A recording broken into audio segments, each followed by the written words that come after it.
Abu Dhabi ವಿಮಾನ ನಿಲ್ದಾಣದ ಬಳಿ ಭೀಕರ ಸ್ಫೋಟ ಉಂಟಾಗಿದೆ. ಒಂದು ಕ್ಷಿಪಣಿ 6 ಡ್ರೋನ್ ಮೂಲಕ ದಾಳಿ ಮಾಡಿದ್ದೇ ಇರಾನ್. ಅಬುಧಾಬಿ ಸೇರಿ ಗಲ್ಫ್ ರಾಷ್ಟ್ರಗಳ ಮೇಲೆ ಕ್ಷಿಪಣಿ ದಾಳಿಯನ್ನ ಏನು ಇರಾನ್ ಮಾಡ್ತಾ ಇದೆ ಅದನ್ನು ಮುಂದುವರಿಸಿದೆ. ಅಬುಧಾಬಿ ಒಂದು ಕ್ಷಿಪಣಿ ಮತ್ತು 6 ಡ್ರೋನ್ ಮೂಲಕ ದಾಳಿಯನ್ನ ಮಾಡಿದೆ ಅಂತ ಇರಾನ್. ಅಬುಧಾಬಿ ಸೇರಿ ಗಲ್ಫ್ ರಾಷ್ಟ್ರಗಳ ಮೇಲೆ ಕ್ಷಿಪಣಿಗಳ ದಾಳಿ ಆಗ್ತಾ ಇದೆ. 6 ಬ್ಯಾಲಿಸ್ಟಿಕ್ ಮಿಸೈಲ್ ಮತ್ತು 131 ಡ್ರೋನ್ ತಡೆದಿದೆ UAE. Iran strait of Hormuz ಜಲಸಂಧಿ ಕ್ಲೋಸ್ ಆಗಿದೆ. ಜಾಗತಿಕ ತೈಲ ಸರಬರಾಜಿಗೆ ಭಾರಿ ಅಡಚಣೆ ಉಂಟಾಗಿದೆ. ಇರಾನ್ ವಾರ್ನಿಂಗ್ ಮಾಡ್ತಾ ಇದೆ. ಅಬುಧಾಬಿ ವಿಮಾನ ನಿಲ್ದಾಣದಲ್ಲಿ ಬಳಿ ಭೀಕರವಾಗಿ ಸ್ಫೋಟಗಳು ಉಂಟಾಗಿವೆ.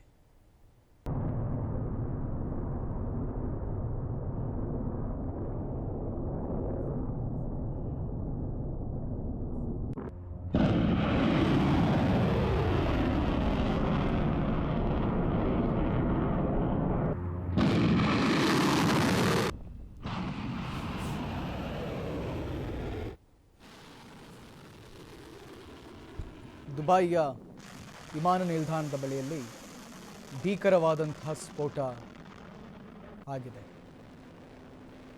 ಆರಂಭದಲ್ಲಿ ಅಮೆರಿಕ ಮತ್ತು ಇಸ್ರೇಲ್ ಎಣಿಸಿತ್ತು ಇದೆಲ್ಲೋ ಒಂದು 2-3 ದಿನದಲ್ಲಿ ಮುಗ್ದು ಹೋಗುತ್ತೆ ಅಂತ ಹೇಳಿ. ನಾನು ರೀಸನ್ ಹೇಳ್ತೀನಿ ಕೇಳಿ. ಯಾವಾಗ ಅಮೆರಿಕ ಇವರ ಮೇಲೆ ಸ್ಯಾಂಕ್ಷನ್ಗಳನ್ನು ಹಾಕೋಕೆ ಶುರು ಮಾಡ್ತೋ ಇರಾನ್ ಮೇಲೆ, ಇರಾನ್ಗೆ ದುಬಾರಿ ವೆಚ್ಚದಲ್ಲಿ ಉಪಕರಣಗಳನ್ನು ತಯಾರು ಮಾಡೋಕ್ಕಾಗಲಿಲ್ಲ ಅಥವಾ ಅದನ್ನು ಖರೀದಿ ಮಾಡೋಕ್ಕೂ ಆಗಲಿಲ್ಲ. ಆಗ ಇರಾನ್ ಕಂಡುಕೊಂಡ ಮಾರ್ಗ ಯಾವುದು ಅಂತ ಕೇಳಿದರೆ, ಕಳೆದ 10 ವರ್ಷದಿಂದ ಇರಾನ್ ತನ್ನದೇ ಆದಂತಹ ಬ್ಯಾಲಿಸ್ಟಿಕ್ ಮಿಸೈಲ್ಗಳನ್ನು ಮತ್ತು ಡ್ರೋನ್ಗಳನ್ನು ತಯಾರಿ ಮಾಡೋಕ್ಕೆ ಆರಂಭ ಮಾಡ್ತು.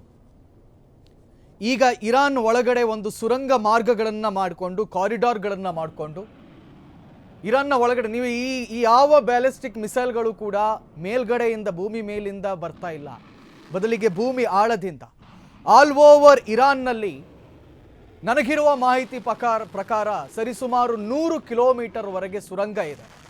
ಆ 100 ಕಿಲೋಮೀಟರ್ಗಳಲ್ಲಿ ಈ 10 ವರ್ಷಗಳಿಂದ ನಿರಂತರವಾಗಿ ಇದನ್ನು ಮ್ಯಾನುಫ್ಯಾಕ್ಚರ್ ಮಾಡ್ತಾನೆ ಬಂತು. ನಿಮಗೆ ಇನ್ನೊಂದು ಅಚ್ಚರಿಯ ವಿಚಾರ ಹೇಳ್ತೀನಿ ಕೇಳಿ. ಇರಾನ್ ಹಾರಿಸ್ತಾ ಇರುವಂಥ ಬ್ಯಾಲಿಸ್ಟಿಕ್ ಮಿಸೈಲ್ ಮತ್ತು ಕ್ರೂಸ್ ಮಿಸೈಲ್ಗಳೇನಿವೆ, ಬ್ಯಾಲಿಸ್ಟಿಕ್ ಮಿಸೈಲ್ ಅಂತ ಹೇಳಿದರೆ ಅದು ಸುಮಾರು ಒಂದು 1.5 ಕಿಲೋಮೀಟರ್ ಮೇಲ್ಗಡೆ ಹೋಗಿ ಆಮೇಲೆ ಅದು ಟರ್ನ್ ಆಗಿ ಬಂದು ಹೊಡೆಯುತ್ತೆ. ಆದರೆ ಬ್ಯಾಲಿಸ್ಟಿಕ್ ಮಿಸೈಲ್ ಅಂದ್ರೆ ಹಂಗಲ್ಲ, ಕ್ರೂಸ್ ಮಿಸೈಲ್ ಅಂದ್ರೆ ಹಂಗಲ್ಲ. ಕ್ರೂಸ್ ಮಿಸೈಲ್ ಖಾಲಿ ಒಂದು 600 ಮೀಟರಲ್ಲಿ ಅದು ಟರ್ನ್ ತಗೊಂಡು ಬಂದು ಹೊಡೆಯುತ್ತೆ. ಅಂತಹ ಮಿಸೈಲ್ಗೆ ಇವತ್ತು ಇರಾನ್ ಬಳಸ್ತಾ ಇರುವಂಥ ವೆಚ್ಚ ಎಷ್ಟು ಅಂತ ಕೇಳಿದರೆ ನಿಮಗೆ ಶಾಕ್ ಆಗ್ಬೋದು. ಖಾಲಿ 18 ಲಕ್ಷ. ಖಾಲಿ 18 ಲಕ್ಷದಲ್ಲಿ ಅವರು ಬ್ಯಾಲಿಸ್ಟಿಕ್ ಮಿಸೈಲ್ಗಳನ್ನ ರೆಡಿ ಮಾಡಿಕೊಂಡು ದಾಳಿಯನ್ನು ನಡೆಸ್ತಾ ಇದೆ. ಆದರೆ ಮತ್ತೊಂದು ಕಡೆಯಲ್ಲಿ ಆ 18 ಲಕ್ಷದ ಮಿಸೈಲನ್ನು ಹೊಡೆದುರುಳಿಸಬೇಕಾದ್ರೆ ಇಸ್ರೇಲ್ ಎಷ್ಟು ಖರ್ಚು ಮಾಡ್ತಿದೆ ಅಂತ ಗೊತ್ತಿದೆಯಾ? And again I will shock you. ಆ 18 ಲಕ್ಷದ ಒಂದು ಮಿಸೈಲನ್ನು ಹೊಡಿಬೇಕಾದ್ರೆ ಇವರ ಐರನ್ ಡೂಮಿಂದ 36 ಕೋಟಿಯ ಇನ್ನೊಂದು ಮಿಸೈಲ್ ಹಾರಬೇಕು. So think about the comparison. ಅವರು ಆ ಕಡೆಯಿಂದ 18 ಲಕ್ಷದಲ್ಲಿ ಒಂದು ಮಿಸೈಲ್ ರೆಡಿ ಮಾಡಿಕೊಂಡು ಈ ಕಡೆ ಬಿಡ್ತಾರೆ, ಆದರೆ ಇವರು 36 ಕೋಟಿ ಖರ್ಚು ಮಾಡಿಕೊಂಡು ಅದನ್ನು defend ಮಾಡ್ಕೊಳ್ಬೇಕಾಗುತ್ತೆ.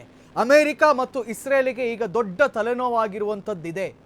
This is the reason. The Hormuz ಕಣಿವೆ ಏನಿದೆ ನೋಡಿ, ದ ಚಿಕನ್ ನೆಕ್ ಅಂತ ಕರಿತೀವಿ ನೋಡಿ. ಯಾವ ರೀತಿಯಲ್ಲಿ ನಮ್ಮ ಭಾರತದಲ್ಲಿ ಈಶಾನ್ಯ ರಾಜ್ಯಗಳಿಗೂ ಮತ್ತು ಭಾರತಕ್ಕೂ ಮಧ್ಯದಲ್ಲಿ ಒಂದು ಚಿಕನ್ ನೆಕ್ ಅಂತಿದೆ, ಬಾಂಗ್ಲಾದೇಶ ಮತ್ತು ಚೈನಾದ ನಡುವಿನಲ್ಲಿ ಬರುತ್ತೆ, ಅದೇ ರೀತಿಯಲ್ಲಿ ಇಲ್ಲಿ ಹಾರ್ಮೋಸ್ ಕಣಿವೆ ಅಂತಿದೆ. ಇಡೀ ಪ್ರಪಂಚದ 90% ಅನಿಲಗಳು, ಪೆಟ್ರೋಲಿಯಂ ಪ್ರಾಡಕ್ಟ್ಸ್ಗಳು ಜಗತ್ತಿಗೆ ಹೋಗಿ ತಲುಪುವಂಥದ್ದು ಈ ಹಾರ್ಮೋಸ್ ಕಣಿವೆಯ ಮೂಲಕವಾಗಿ. ಈಗ ಇರಾನ್ ಹೇಳ್ತಾ ಇದೆ, ಯಾರಾದರೂ ಹಾರ್ಮೋಸ್ ಕಣಿವೆ ಹತ್ತಿರ ನೀವು ತೈಲಗಳನ್ನು ತಗೊಂಡು ಬಂದರೆ ನಾವು ನಿಮಗೆ ಶೂಟ್ ಮಾಡ್ತೀವಿ, ಅದನ್ನು ಧ್ವಂಸ ಮಾಡ್ತೀವಿ. ಓನ್ಲಿ ಚೈನಾದವ್ರು ಮಾತ್ರ ಹಾರ್ಮೋಸ್ ಕಣಿವೆಯಿಂದ ಹೊರಗಡೆ ಹೋಗ್ಬೋದಷ್ಟೇ ಅಂತ ಹೇಳ್ತಾ ಇದೆ. ಇದರ ಅಂಗವಾಗಿ ನಾನಾಗ ನ್ಯೂಸ್ ಓದ್ತಾ ಹೇಳಿದೆ, ಅಮೆರಿಕದ ತೈಲ ಟ್ಯಾಂಕರ್ ಮೇಲೆ ಅವರು ದಾಳಿಯನ್ನು ನಡೆಸಿದ್ದಾರೆ ಅಂತ. ಬೇರೆಲ್ಲೂ ಅಲ್ಲ, ಹಾರ್ಮೋಸ್ ಹತ್ರ ಅದು ಬರ್ತಾ ಇದ್ದಂಗೆ ಇವರು ದಾಳಿ ಮಾಡ್ತಾರೆ. ಇಡೀ ಜಗತ್ತಿಗೆ ಬೇಕಾದರೆ 90% ಏನಿದೆ ಆಯಿಲ್ ಇದೆ ಆ ಸರಬರಾಜು ನಿಂತು ಹೋಗ್ಬಿಡ್ಲಿ, ವಿ ಡೋಂಟ್ ಕೇರ್ ಅನ್ನುವಂಥ ನಿಲುವಿಗೆ ಬಂದಿದೆ. ಭಾರತದ ಹತ್ರ 70 ದಿನಗಳಿಗಾಗುವಷ್ಟು ಇದೀಗ ಕ್ರೂಡ್ ಆಯಿಲ್ ಭಾರತದ ಹತ್ರ ಇದೆ. ಆ್ಯಂಡ್ ಹೋಪ್ಫುಲಿ ಬಹಳ ಸಂತಸದ ವಿಚಾರ ಏನು ಅಂತ ಹೇಳಿದ್ರೆ, ಇದೀಗ ಭಾರತದ ನೆರೆಗೆ ರಷ್ಯಾ ಬಂದಿದೆ, ನಾವು ನಿಮಗೆ ತೈಲ ಸರಬರಾಜು ಮಾಡ್ತೀವಿ, ಡೋಂಟ್ ವರಿ ಅಬೌಟ್ ದಟ್, ಅದ್ರ ಬಗ್ಗೆ ತಲೆ ಕೆಡಿಸ್ಕೊಳ್ಬೇಡಿ ಅಂತೇಳಿ. ಬಟ್ ರೇಟಲ್ಲಿ ಸ್ವಲ್ಪ ಹೆಚ್ಚು ಕಡಿಮೆ ಖಂಡಿತವಾಗಿ ಆಗುತ್ತೆ. ಬಟ್ ನಮಗೆ ರಷ್ಯಾ ಇದ್ದಂಗೆ ಬೇರೆ ಎಲ್ಲ ದೇಶಗಳಿಗೆ ರಷ್ಯಾ ಇಲ್ಲ. ಸೊ ಉಳಿದ ಎಲ್ಲ ದೇಶಗಳಿಗೂ ಕೂಡ ಹಿಂಸೆ ಕೊಟ್ಟಾದರೂ ಈ ಮ್ಯಾಡ್ ವಾರ್ ಅಂತ ನಾನೇನು ಕರೆದೆ ಅಲ್ಲ ನಿನ್ನೆ ಮೊನ್ನೆ ದಿನ, ಈ ಮ್ಯಾಡ್ ವಾರನ್ನು ನಡೆಸ್ತಾ ಇದೆ ಇರಾನ್. ಇಟ್ಸ್ ಬಿಕಾಸ್ ಸುತ್ತಮುತ್ತಲಿನ 21 ದೇಶಗಳನ್ನು ಇದು ಎದುರು ಹಾಕೊಂಡಿದೆ, 21 ದೇಶಗಳನ್ನು. ಮತ್ತೊಂದು ಕಡೆಯಲ್ಲಿ ಫ್ರಾನ್ಸ್ ಕೂಡ ಇದೀಗ ಎಂಟ್ರಿ ಕೊಡ್ತಾ ಇದೆ. It's because France is A part of NATO, and NATO ಒಂದು ದೇಶಕ್ಕೆ ಇರಾನ್ ದಾಳಿಯನ್ನು ನಡೆಸಿದೆ. ಸೊ ಇದೇ ಕ್ಷಿಪಣಿಗಳಲ್ಲಿ ಇದೀಗ ಅಬುದಾಬಿಯ ಮತ್ತು ಗಲ್ಫ್ ರಾಷ್ಟ್ರಗಳ ವಿಮಾನ ಏರ್ಪೋರ್ಟ್ಗಳನ್ನು ಕೂಡ ಗುರಿಯಾಗಿಸಿಕೊಂಡು ದಾಳಿಯನ್ನು ನಡೆಸ್ತಾ ಇದೆ ಇರಾನ್. ಒಂದು ಕ್ಷಿಪಣಿ 6 ಡ್ರೋನ್ಗಳ ಮೂಲಕ ದಾಳಿಯನ್ನು ನಡೆಸ್ತಾ ಇದೆ. ಆರಂಭದಲ್ಲಿ ನೋಡಿ ಅಮೆರಿಕ ಎಣಿಸ್ಕೊಳ್ತು, ನಮ್ಮ ಹತ್ರ B2 ಯುದ್ಧ ನೌಕೆ ಇದೆ, ನಮ್ಮ ಹತ್ರ ದೊಡ್ಡ ದೊಡ್ಡ ಯುದ್ಧ ನೌಕೆ ಇದೆ, ಲಿಂಕನ್ ಅಂತಹ ದೊಡ್ಡ ದೊಡ್ಡ ಯುದ್ಧ ನೌಕೆಗಳಿವೆ, ನಮ್ಮ ಹತ್ರ ಬೇರೆ ಬೇರೆ ಅಸ್ತ್ರಗಳಿವೆ, ನಾವೊಂದು 2 ದಿನದಲ್ಲಿ ಈ ವಾರನ್ನು ಮುಗಿಸ್ಬಿಡ್ಬೋದು ಅಂತ ಹೇಳಿ ಅಬ್ರಾಹಂ ಲಿಂಕನ್ ಅನ್ನ ತಗೊಂಡು ಬಂತು ಅಮೆರಿಕ, ದಾಳಿ ಮಾಡ್ತು. ಆದರೆ ನೋ, ಅಮೆರಿಕಕ್ಕೆ ಐಡಿಯಾನೂ ಇರಲಿಲ್ಲ. ಇವತ್ತು ಇರಾನ್ ಹತ್ರ ನಾನು ಹೇಳ್ತೀನಿ ಕೇಳಿ, ಇರಾನ್ ಹತ್ರ ಎಷ್ಟು ಬ್ಯಾಲಿಸ್ಟಿಕ್ ಮಿಸೈಲ್ ಮತ್ತು ಕ್ರೂಸ್ ಮಿಸೈಲ್ಗಳು ಇವೆ ಅಂತ ಹೇಳಿದರೆ ರಷ್ಯಾಕ್ಕಿಂತ ಜಾಸ್ತಿ ಇದೆ.